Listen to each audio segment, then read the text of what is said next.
Институциите продължават да спят, обществото ни все така плаща цената. Трагедията от нощта на баловете няма да е последна, ако не направим нещо. За съжаление, не можем да върнем времето назад, но заедно можем да променим бъдещето. Ние, от Обществен съвет Несебър, заедно с фондация доктор Юлиян Молов, организираме курс за първа долекарска помощ. Защо това е важно ли? Защото практиката показва, че първите 5 до 10 минути след инцидент са критични. Именно те са разликата между живота и смъртта. В този момент човек трябва да знае какво да прави. Трябва да знаем как да действаме. Обучението ни ще бъде водено от международно сертифицирани инструктори и практикуващи лекари в спешната помощ. Доктор Веселина Ганева и доктор Юлиян Молов са не просто преподаватели, а хора с реална практика, които спасяват животи в ежедневието си.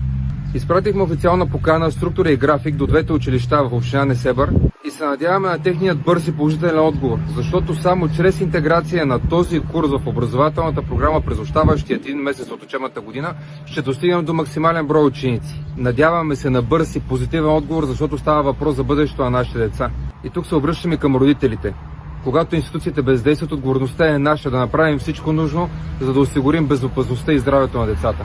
Вече разговаряхме с част от управителите на нощните клубове в Слънчев бряг и с радост мога да ви заявя, че много от тях заявиха желание и готовност да се включат в този курс. Ако ти си ученик, преподавател в училище, в детска градина, охрана в дискотека, управител в нощно заведение, в каквото и да е заведение, или просто човек, който работи с хора, или искаш да бъдеш готов, този курс е за теб.